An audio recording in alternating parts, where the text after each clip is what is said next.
They called her Mouse. They mocked her trembling hands when she restocked the crash cart, the way she flinched when ambulance sirens wailed through the ambulance bay, the soft, almost whispered voice she used when answering questions. To the staff at St. Michael's Naval Medical Center in San Diego, Sarah Mitchell was a charity case.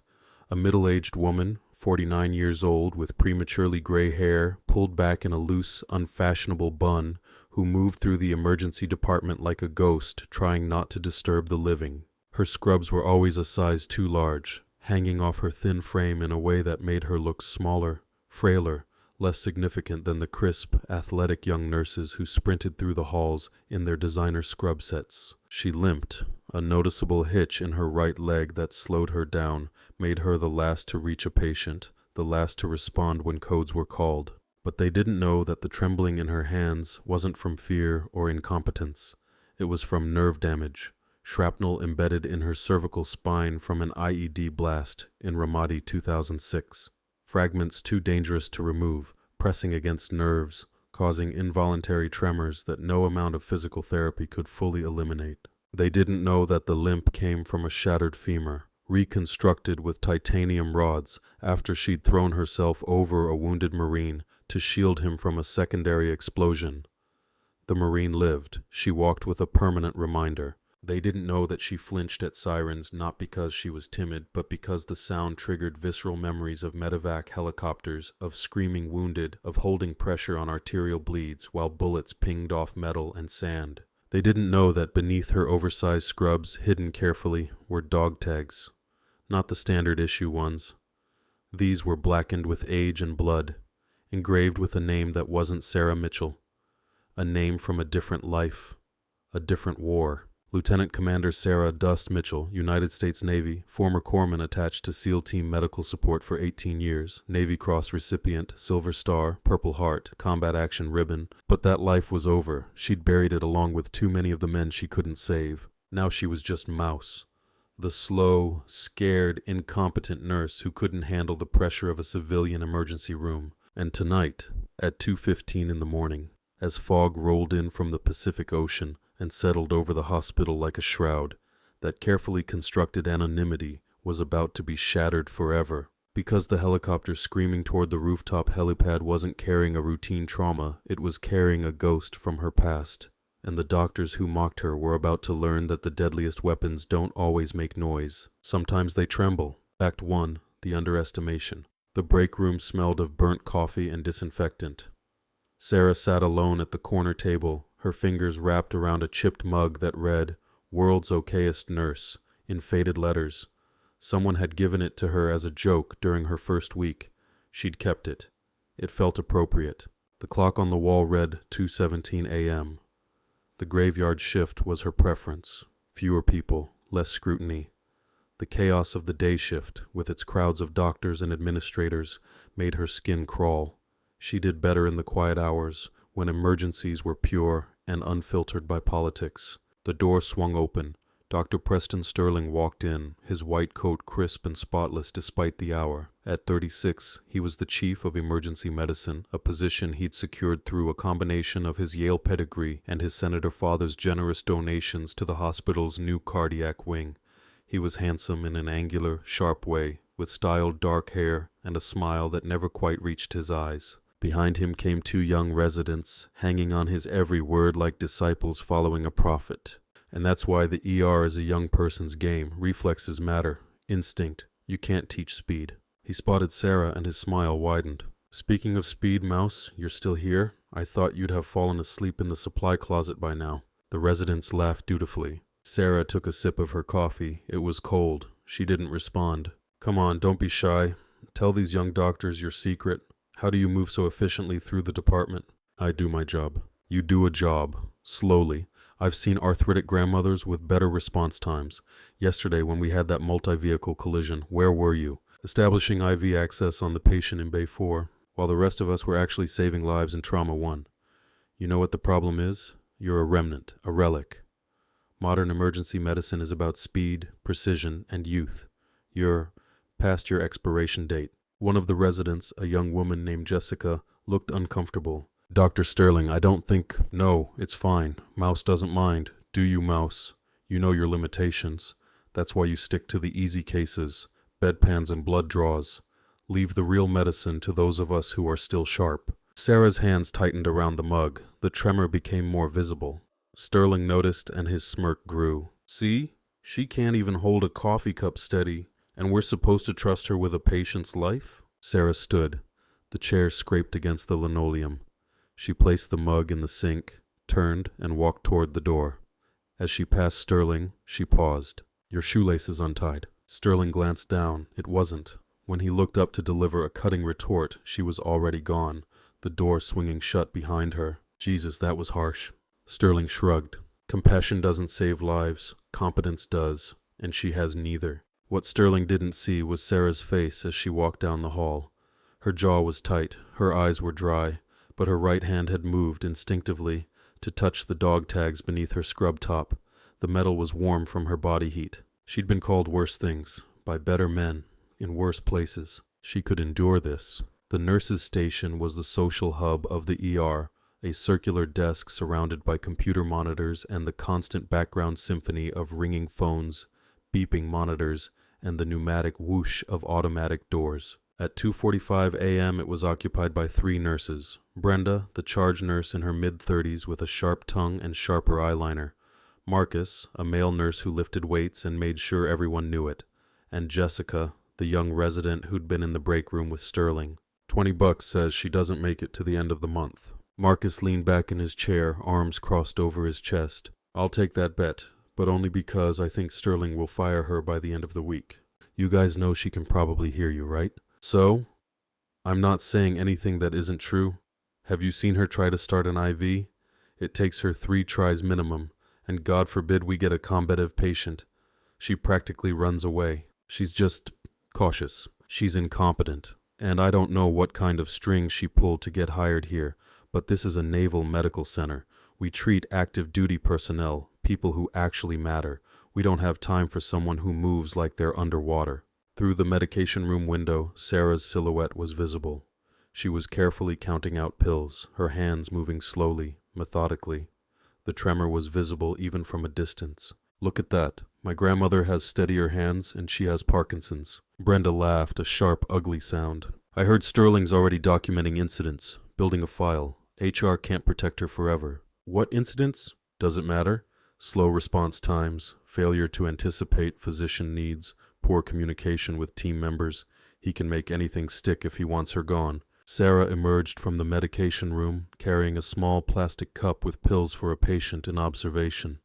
She walked past the nurse's station without looking at them, her limp slightly more pronounced than usual. It was late.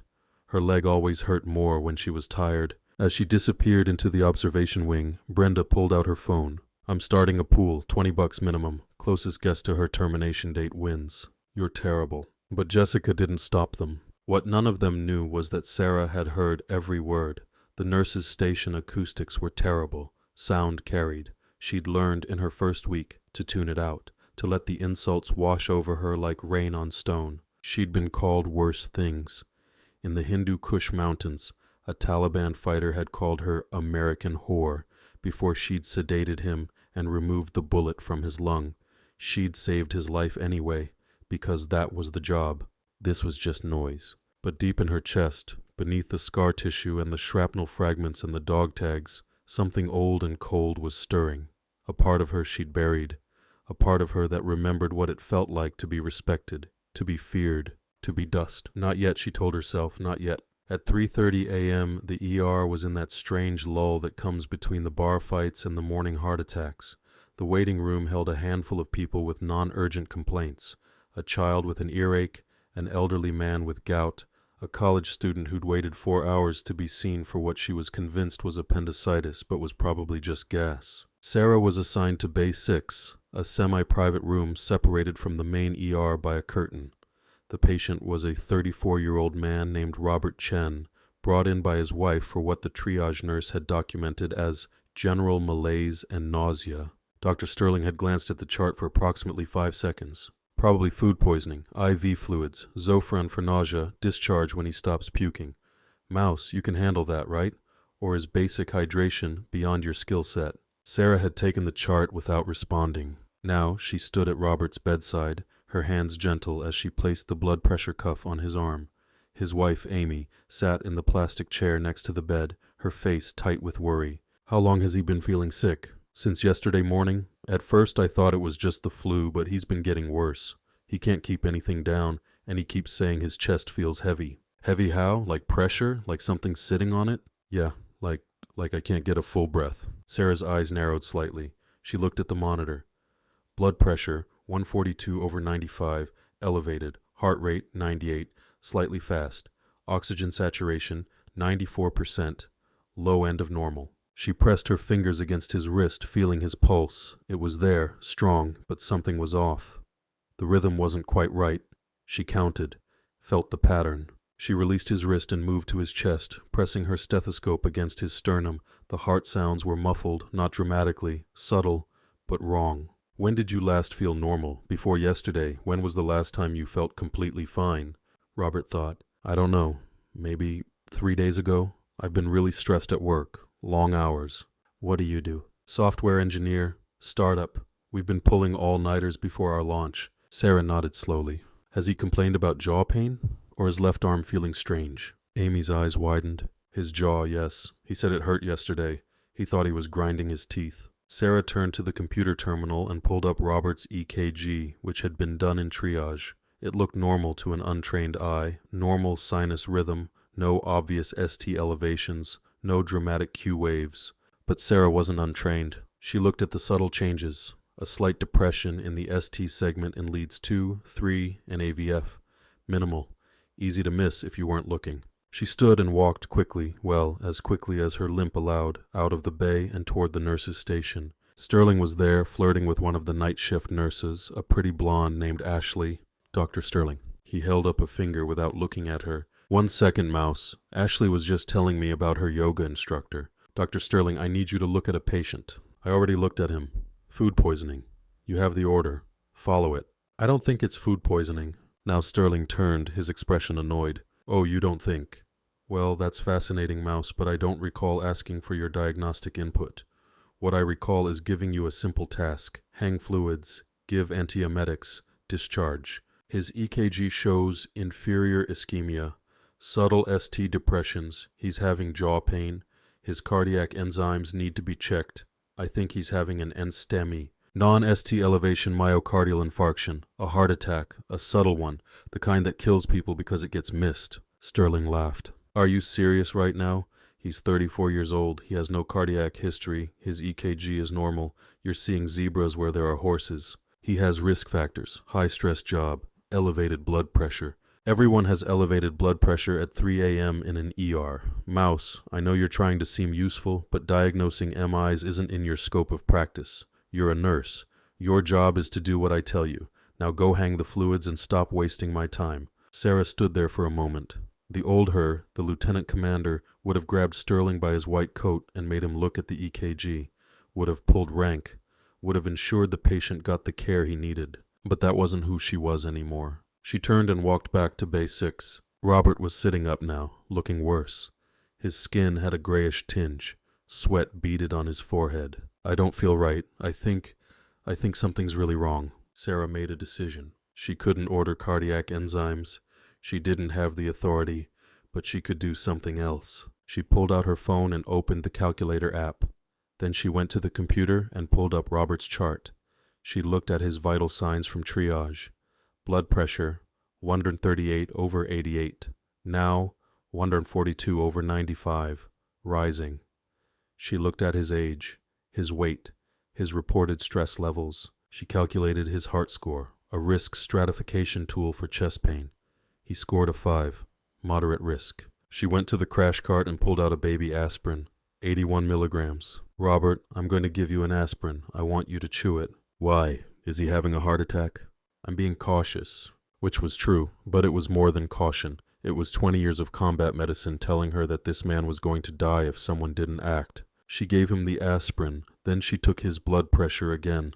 145/98, still rising. She went back to the computer and put in an order for cardiac enzymes. Technically, she wasn't supposed to. Technically, it required a physician's signature. But technically, a lot of things weren't supposed to happen in emergency medicine. She clicked submit. Then she sat with Robert and Amy, monitoring his vitals every 5 minutes.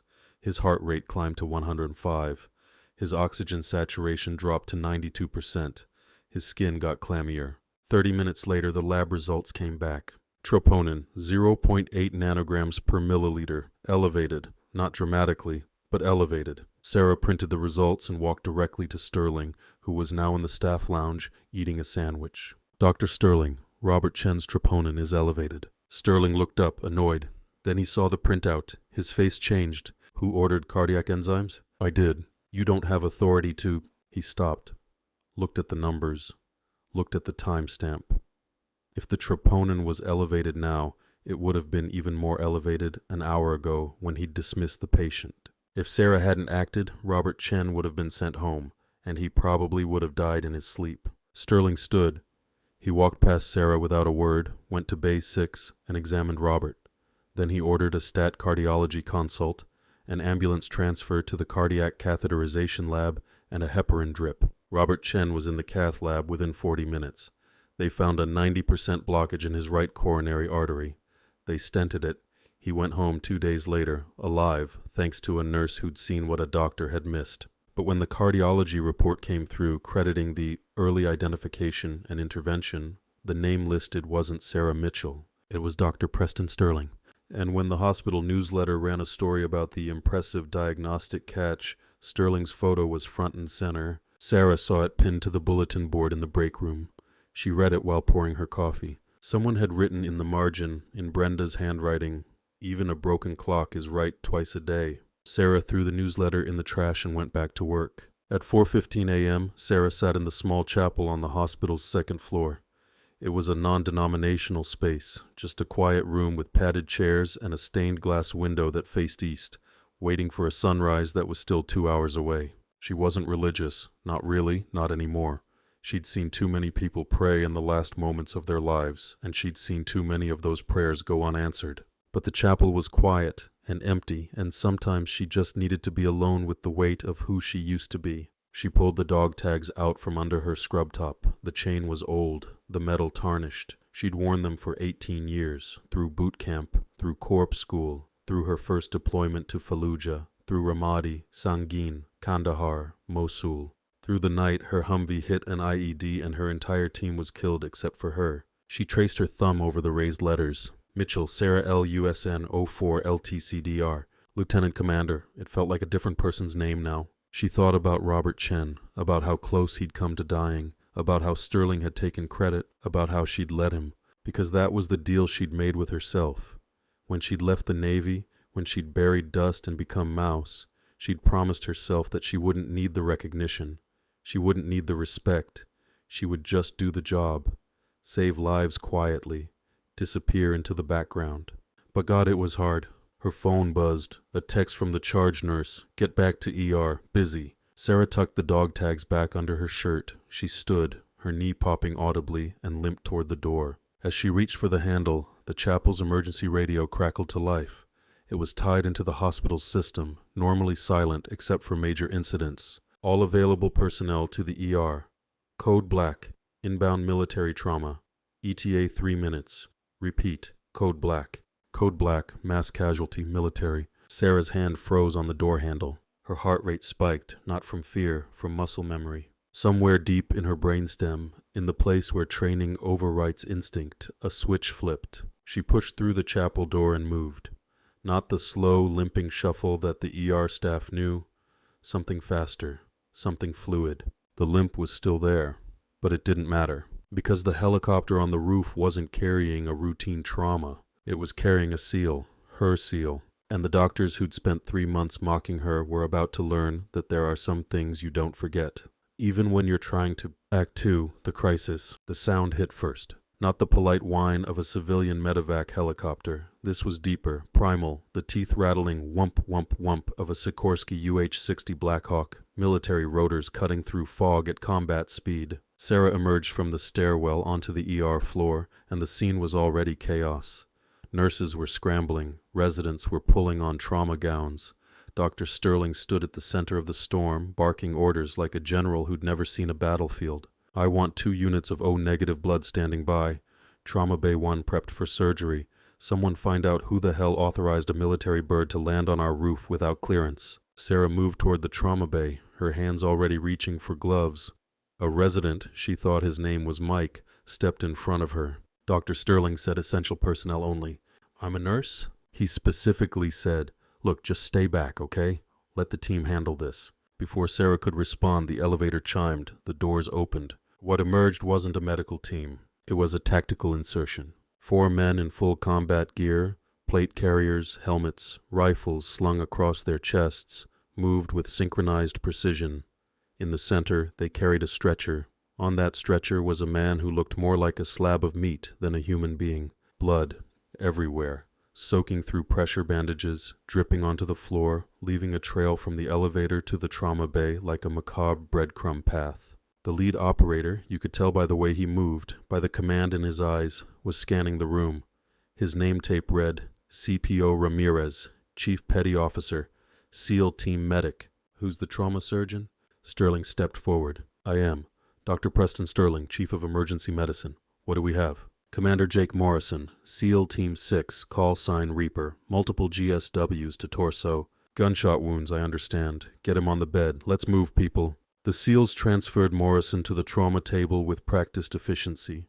Sarah, still standing at the edge of the room, got her first look at the patient. Jake Morrison was 38, maybe 40, built like he was carved from granite. Even unconscious and bleeding out, he had that particular stillness that combat veterans develop. But his face, Sarah's breath caught. She knew that face. Ramadi, 2006. The house-to-house fighting during the Second Battle of Ramadi. A young SEAL, he'd been maybe 24 then, had taken shrapnel to his leg. She'd operated on him in the back of a Humvee while insurgents fired on their position. She'd saved his leg. He'd saved her life 3 days later when their convoy was ambushed. His call sign back then had been Boot, because he was the new guy. Now he was commander, team leader, and he was dying. Vitals? Ramirez rattled off numbers. BP 80/50 and dropping. Pulse 130. Respirations 28 and labored. He's got 3 entry wounds, 2 in the chest, 1 in the upper thigh near the femoral artery. We've had pressure on them for 90 minutes. 90 minutes? Where the hell were you? Classified. Sterling turned to his team. Start 2 large bore IVs. I want a chest x-ray stat.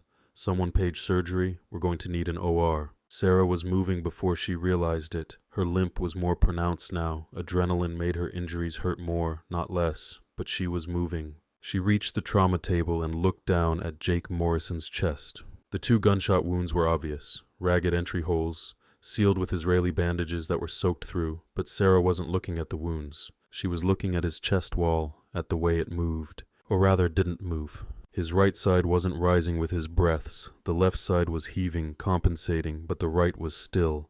And his neck. She leaned closer, her eyes narrowing. His jugular veins were distended, bulging, and his trachea, she could see it through the blood and the chaos, was deviated, shifted to the left. His lung is collapsed. Sterling, who was trying to get an IV into Morrison's arm, didn't even look up. Obviously there's chest trauma, that's why we're getting an x-ray. No.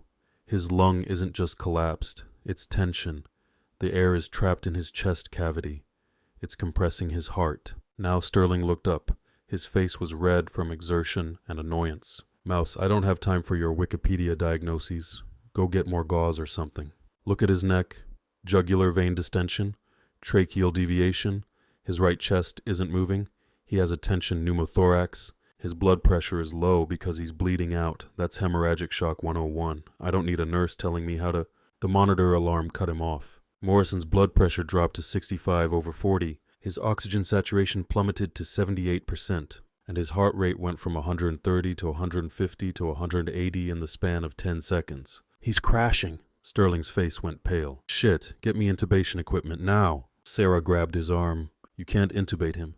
If you push air into a collapsed lung with a tension pneumothorax, you'll kill him. You need to decompress the chest first. Sterling jerked his arm away. How dare you physically? She's right. It was Ramirez. The SEAL medic had moved to Morrison's side, his trained eyes seeing what Sarah saw. Doc, she's fucking right. Look at the trachea. That's tension. Sterling looked, and for the first time, doubt flickered across his face. We need imaging to confirm. We don't have time for imaging. He needs a needle decompression.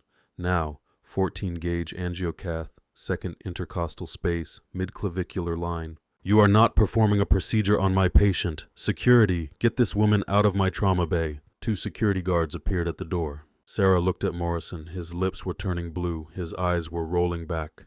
He was dying, and she'd already let too many people die. She made a decision. She grabbed the 14-gauge needle from the tray, ripped open the package with her teeth, and moved toward Morrison's chest. Stop her! The security guards moved forward, but Chief Ramirez stepped between them and Sarah. His hand didn't go to his weapon, but the implication was there. Try it. The guards stopped. Sarah positioned herself at Morrison's right side. She palpated his chest, feeling for the landmarks. Second rib. Count down. Second intercostal space.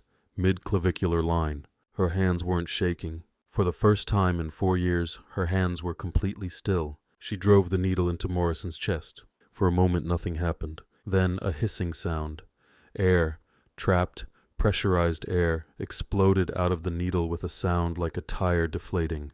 The release was immediate and dramatic. Morrison's chest wall, which had been tight and distended, suddenly relaxed. His trachea shifted back toward center, his jugular veins deflated, and on the monitor his heart rate began to slow.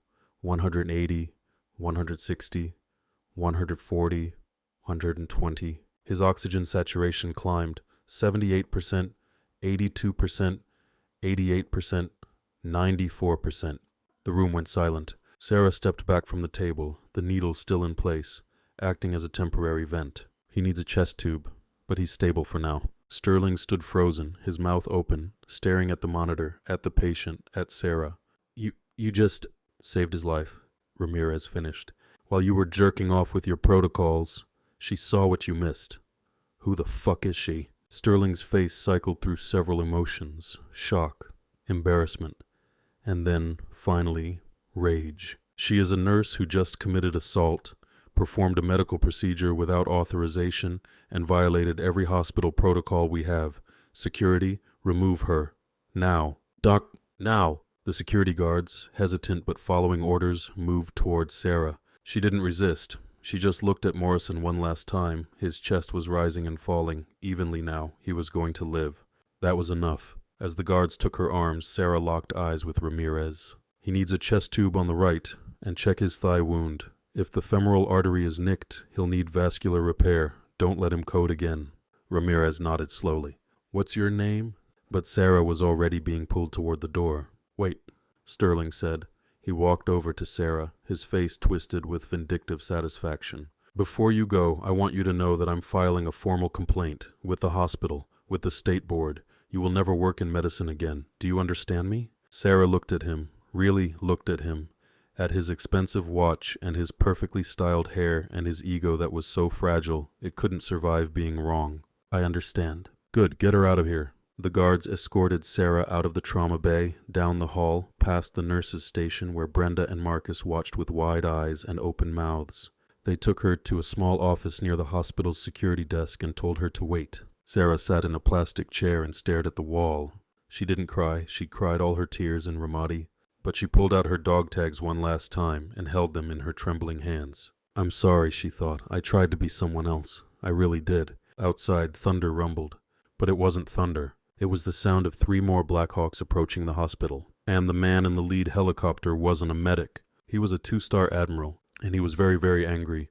In Trauma Bay 1, Dr. Sterling was trying to regain control. All right, team, let's focus. Get me a chest tube tray. We need to establish definitive airway control and...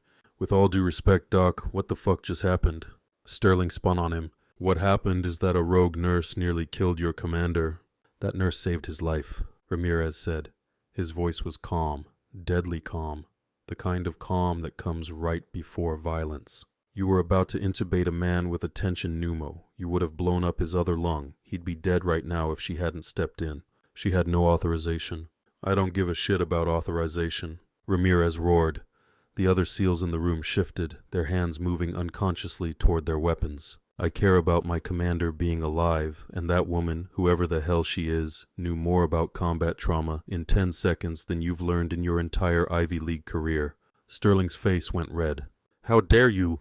The trauma bay doors slammed open. A man entered, not in combat gear, in navy dress whites. The uniform was immaculate, the ribbons on his chest a colorful testimony to decades of service.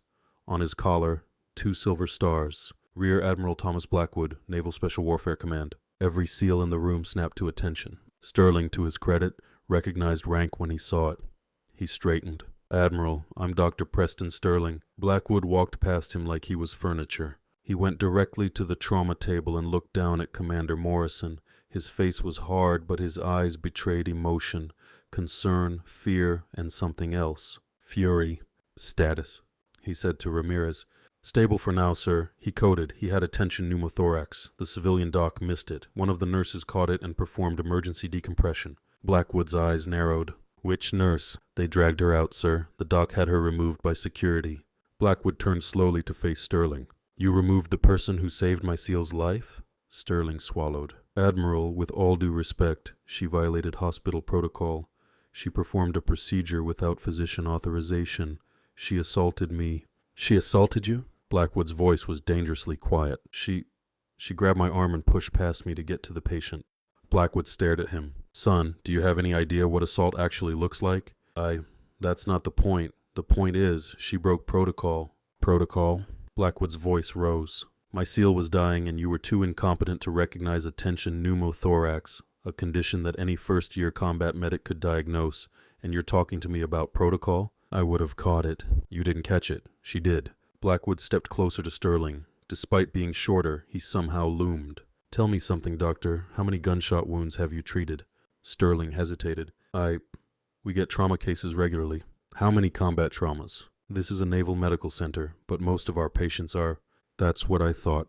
Blackwood turned to Ramirez. Where did they take the nurse? Security office, I think, sir. Show me. Blackwood started for the door. Sterling moved to follow. Not you. You stay here and try not to kill my SEAL while I'm gone. Think you can manage that? He was gone before Sterling could respond. In the security office, Sarah was filling out a form. Incident report, her termination paperwork. The security supervisor, a kindly older man named Harold, looked uncomfortable. I'm real sorry about this, Ms. Mitchell. You always been nice to me. This don't seem right. It's fine. I knew it wouldn't last. But you saved that man's life. I saw the whole thing on the security camera. That doctor, he didn't even see the problem. It doesn't matter. Seems like it should matter. The door opened. Rear Admiral Blackwood filled the door frame, with Chief Ramirez behind him. Harold jumped to his feet. Sir, I didn't know. I can come back. Stay, Blackwood said. His eyes were locked on Sarah. Sarah looked up. She saw the stars. She saw the ribbons. And she saw something in his eyes that made her stomach drop. Recognition. Stand up. It wasn't a request. Sarah stood. Her knee protested. She shifted her weight. Blackwood walked around her slowly, studying her face. What's your name? Sarah Mitchell. Your real name? Sarah's jaw tightened. That is my real name. Your military name? Silence. Corpsman. When a flag officer asks you a question, you answer. What is your name, rank, and rate? Sarah's spine straightened involuntarily. Muscle memory. 20 years of conditioning. Lieutenant Commander Sarah L. Mitchell, Navy Corpsman, service number 334689421. Blackwood's eyes widened. Holy shit, you're dust. Sarah said nothing. Ramirez stepped forward. Wait, dust? Like the dust? From Ramadi? Ramadi. Sung in Kandahar. She ran trauma support for SEAL teams for 18 years. Blackwood was still staring at her. You have a Navy Cross, a Silver Star, 3 Purple Hearts. Had I retired? Retired? Blackwood laughed, but it wasn't a happy sound. You disappeared. You fell off the fucking grid. We looked for you. I looked for you. After that IED in Mosul, after your whole team was killed and you were the only survivor, you vanished, took a medical discharge and dropped off the face of the earth. I wanted a quiet life. Quiet? Blackwood gestured at the incident report on the desk. You've been working here for 3 months under your real name and nobody knew? I didn't tell them. Why? Sarah met his eyes. Because that person is dead, sir. Dust is gone. I'm just Sarah now. I'm just a nurse. Just a nurse. Just a nurse who diagnosed a tension pneumothorax faster than a board-certified physician. Just a nurse who performed a needle decompression that saved a SEAL team commander's life. Just a nurse with hands that shake from shrapnel and a limp from saving a Marine. Sir, do you know who's on that table in there? Commander Jake Morrison. Call sign Reaper. He's the most decorated SEAL of his generation. He's led missions that will be classified for the next 50 years. He's saved hundreds of lives. I know who he is. I operated on him in 2006 in Ramadi. He was a kid then. Blackwood stopped. You knew him? He probably doesn't remember me. Oh, he'll remember you after this, Blackwood said grimly. He pulled out his phone and typed rapidly. Then he looked at Harold. She's not fired. She's not leaving this hospital. She's going back to that trauma bay, and she's going to supervise Commander Morrison's care personally. Sir, the doctor said. I don't care what the doctor said. I'm pulling rank. Federal jurisdiction. This is a military patient on a military operation. She's the most qualified person in this building to treat him, and that's the end of the discussion. Harold looked at Sarah. Sarah looked at her hands. Sir, I don't think that's an order, Lieutenant Commander. Sarah's breath caught. I'm retired. Your commission was never terminated, just suspended, and I'm reactivating it, right now. You're back on active duty. You can't do that. Watch me. Blackwood stepped closer. Dust, you can hide all you want. You can limp around this hospital and let people call you Mouse and pretend you're nobody. But right now in that trauma bay, there's a SEAL who needs you. And I know you. You won't let him die just to protect your secret. Sarah closed her eyes. When she opened them, they were wet. I can't go back. I can't be her anymore. You never stopped being her. You just got tired of paying the price. But tonight, the bill came due. In the distance, an alarm blared. Ramirez's radio crackled. Chief, Commander Morrison's pressure is dropping again. He's bleeding from somewhere. We need help. Blackwood looked at Sarah. Your call, Dust. Walk away and live quiet. Or do what you were born to do. Sarah looked at her hands. They were shaking. But they were steady enough. She reached under her scrub top and pulled out the dog tags.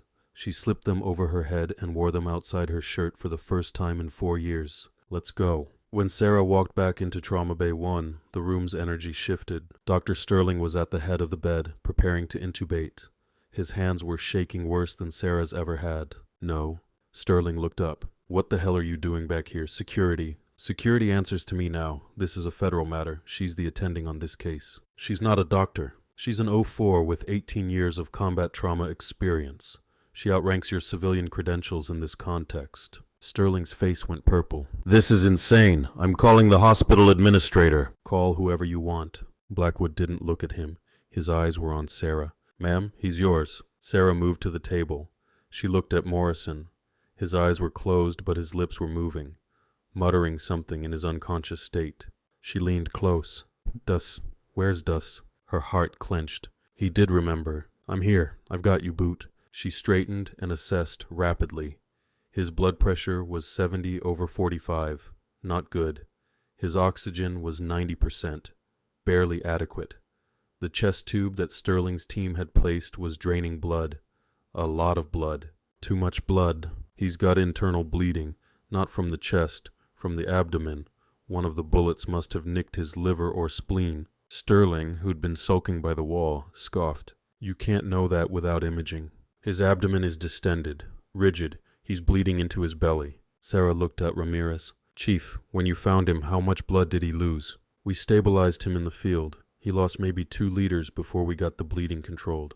Did you check for exit wounds? Ramirez hesitated. Yes, ma'am, 2 exit wounds, chest and thigh, but the 3rd bullet is still inside him. It's lodged in his abdomen, and it's causing ongoing hemorrhage. She turned to the nurse at the computer. Page surgery. Tell them we need an OR now, not in 20 minutes, now, and tell them to prep for exploratory laparotomy. You can't just commandeer an operating room. Sarah ignored him. Get me 4 more units of O negative. Start a massive transfusion protocol.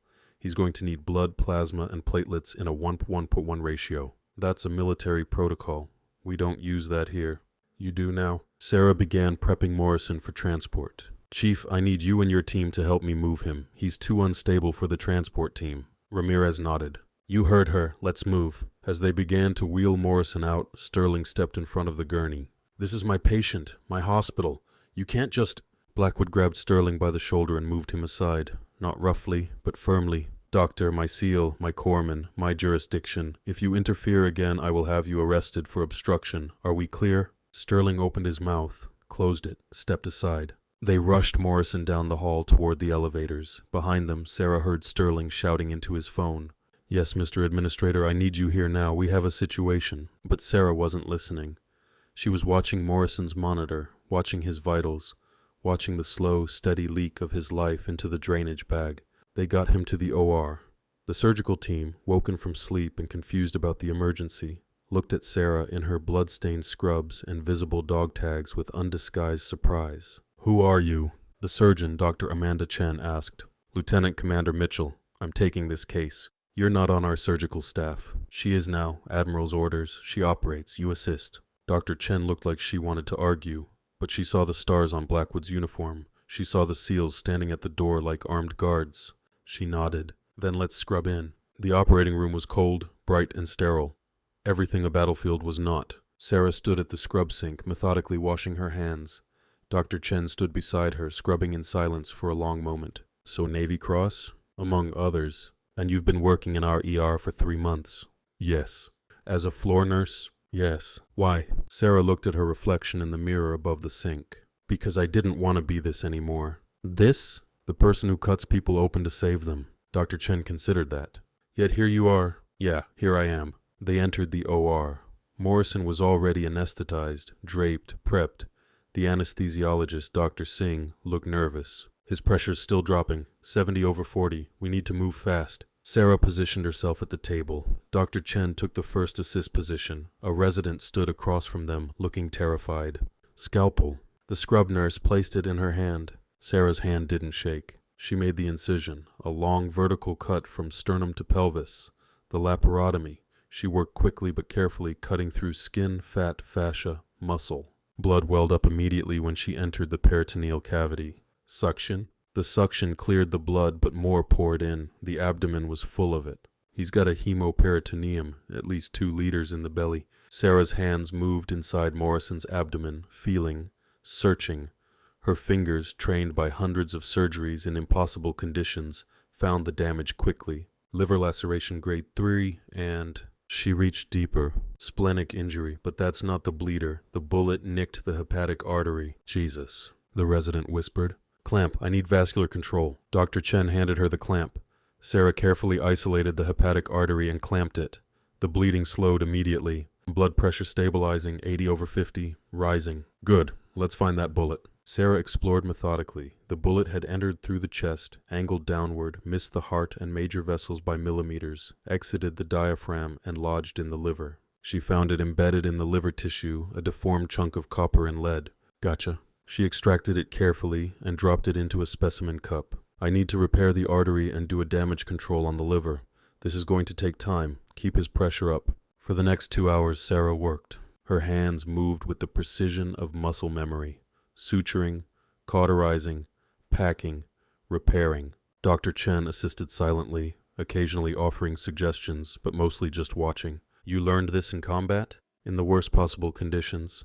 Sand in the wounds, mortars shaking the tent, working by flashlight, patients you knew by name. If I could do it there, I can do it anywhere." "And you gave it up to work as a floor nurse." "I gave it up to stop having nightmares. Is it working?" Sarah didn't answer. Finally, 2.5 hours after they'd started, Sarah stepped back from the table. "He's stable, bleeding controlled, liver packed. He'll need a second-look laparotomy in 48 hours, but he's going to live." The OR erupted in applause. It was unprofessional. It was against protocol, but nobody cared. Sarah stripped off her gloves. Her hands were shaking again now. The surgery was over, and the adrenaline was crashing. She walked out of the OR without a word. Act 3, the revelation. Sarah sat in the surgical waiting room, still in her blood-stained scrubs. The dog tags hung outside her shirt now, visible to anyone who looked. Admiral Blackwood sat across from her. Ramirez and the other SEALs were scattered around the room, some sleeping, some cleaning weapons, all waiting. "You did good in there. I did my job. You saved his life. Again. How many times is that now?" "I don't keep count." "I do. Ramadi, you saved 12 SEALs in 1 night. Sangin, another 8. Kandahar, you performed 17 surgeries in 24 hours during that compound assault. Mosul." He paused. "Mosul, you were the only survivor, but you crawled out of that burning Humvee and performed CPR on your teammate for 40 minutes, even though he was already dead." Sarah closed her eyes. I don't want to talk about Mosul, I know. But it needs to be said, you're a hero, whether you want to be or not. Heroes don't run away. Heroes take breaks. There's a difference. The OR nurse emerged. He's in recovery. Vitals are stable. He's asking for someone named Dust. Sarah stood. I'll go. Sarah, after you see him, we need to talk about your future. I don't have a future in the military. I'm done. We'll see about that. Sarah walked to the recovery room. Morrison was there, surrounded by monitors, tubes running into his arms, but his eyes were open. When he saw her, something changed in his face. Recognition. Not of Sarah Mitchell, the mouse, but of Dust, the woman who'd saved him 18 years ago. Holy shit, it's really you. Hey, Boot, you need to stop getting shot. You. He tried to sit up. You saved me, in Ramadi, and just now. How are you here? Long story. They said a nurse saved me. They didn't say it was you. I was trying to stay hidden. Why? Sarah pulled up a chair and sat. Because I was tired, Jake. Tired of war. Tired of death. I wanted peace. And instead you got me. He laughed, then winced. Shit, that hurts. You have a hole in your liver. It's going to hurt for a while. They sat in silence for a moment. Thank you for coming back, even though you didn't want to. You're welcome. Hey, Dust? Yeah? You know, I'm going to tell everyone, right? Every SEAL in this hospital, every operator I know, they're going to find out the legend is here. Sarah's stomach dropped. Jake, please don't. But it was too late. Morrison had already reached for his phone. 30 minutes later, the waiting room was packed. Not with civilians, with military. SEALs, Marines, Army Rangers, naval officers. They'd come from the base, from their homes. Word had spread like wildfire. Dust is here. Dust is alive. Dust is at St. Michael's. Dr. Sterling, who'd been holed up in his office making phone calls, emerged to find his ER overrun with operators in tactical gear and officers in dress uniforms. What the hell is going on? Nobody answered him. They were all moving toward the recovery room. Toward Sarah. She emerged from Morrison's room and stopped dead. The hallway was lined with people, silent, at attention. And as she walked past them, one by one, they saluted. A Marine colonel, salute. A Navy SEAL lieutenant, salute. An Army Ranger sergeant major, salute. 20 people, 30, 40, all saluting a woman in bloodstained scrubs and a limp. Sarah didn't know what to do. She wasn't in uniform. She hadn't been saluted in 4 years. But instinct took over. She straightened her spine. She lifted her hand to her brow. And she returned the salute. Dr. Sterling watched from his office doorway, his face pale. Who is she? He whispered to a nurse nearby. You really don't know? The nurse, Jessica, said. She'd been looking at her phone, reading articles. Dr. Sterling, she's a legend. She's in the history books. She saved more SEALs than anyone in the last 20 years, and you called her Mouse. Sterling's legs went weak. He leaned against the wall. Admiral Blackwood walked up to Sarah and placed a hand on her shoulder. Lieutenant Commander Mitchell, on behalf of the United States Navy and Naval Special Warfare Command, I want to thank you for your continued service to this nation and to the warriors you've saved.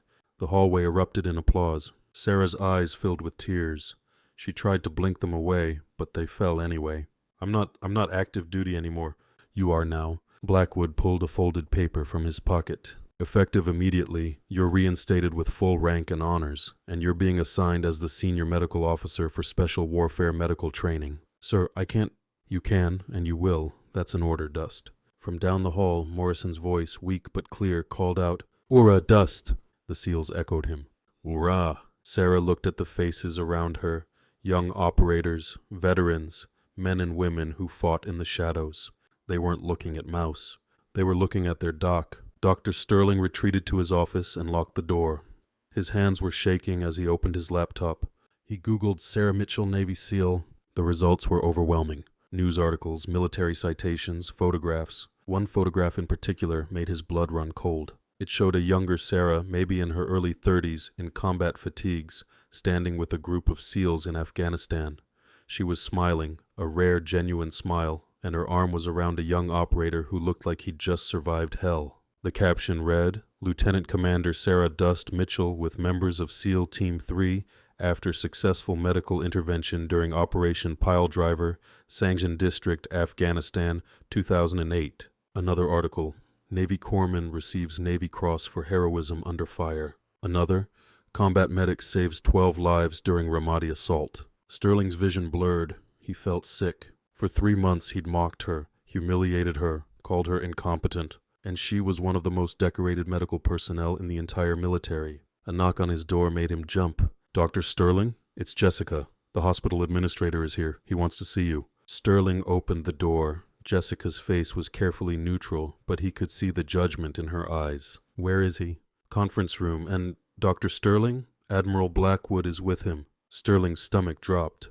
He walked to the conference room like a man walking to the gallows. Inside, Mr. Leonard Huxley, the hospital administrator, sat at the head of the table. He was 65, gray-haired, and looked deeply unhappy. Admiral Blackwood sat to his right. "Sit down, Dr. Sterling."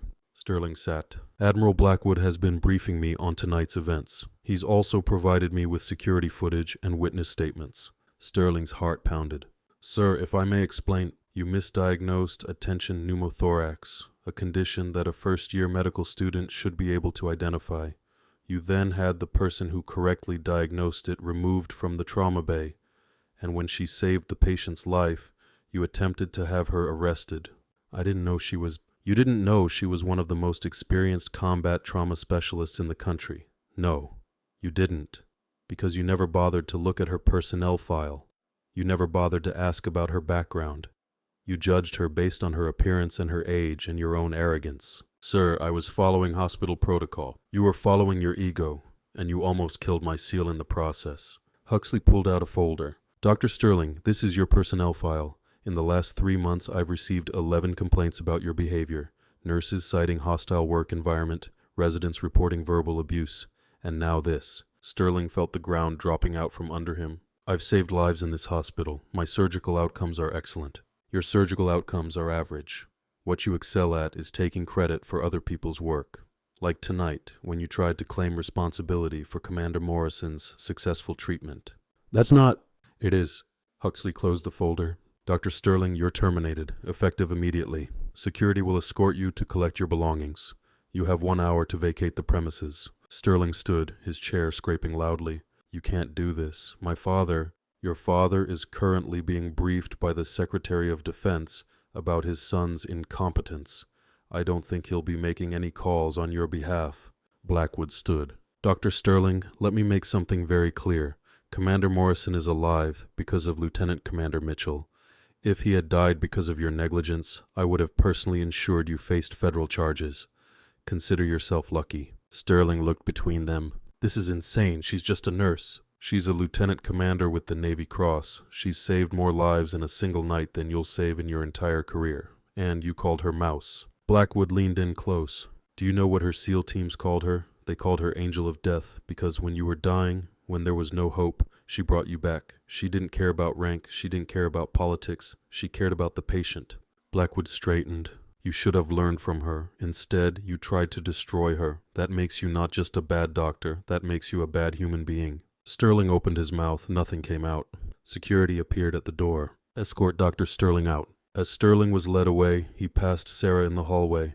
She was walking back to the recovery room, her limp pronounced from exhaustion. She looked at him, not with anger, not with triumph, with pity, and somehow that was worse than anything else. Act 4, The Justice. 6 months later, the auditorium at the Naval Special Warfare Center in Coronado was packed. Rows of SEALs in dress uniforms, officers with chests full of ribbons, civilians in suits. At the front of the stage stood Lieutenant Commander Sarah Mitchell, now wearing her Navy dress whites. The uniform fit her properly now. She'd gained back some of the weight she'd lost. Her hair was still gray, but it was styled now, professional. On the podium, Admiral Blackwood was speaking. "And so it is with great pride that I present the Navy and Marine Corps Medal to Lieutenant Commander Sarah Mitchell for her extraordinary heroism in saving the life of Commander Jake Morrison and for her 18 years of distinguished service to naval special warfare." Blackwood pinned the medal to Sarah's uniform. The audience erupted in applause, but Sarah's eyes were on the front row. Jake Morrison sat there, recovered now, in his own dress whites. He was smiling. Next to him sat the 11 other SEALs that Sarah had saved in Ramadi. They'd all flown in for the ceremony. As Blackwood stepped back, Morrison stood and walked to the stage. He wasn't supposed to. It wasn't part of the program. But he saluted Sarah, and she saluted back. "Thank you, Doc, for Ramadi, for last March, and for every time in between that you saved one of us and asked for nothing in return." The audience exploded again. Sarah stepped to the microphone. I'm not good at speeches. For a long time I tried to run away from who I was. I thought I could just be normal, just be nobody.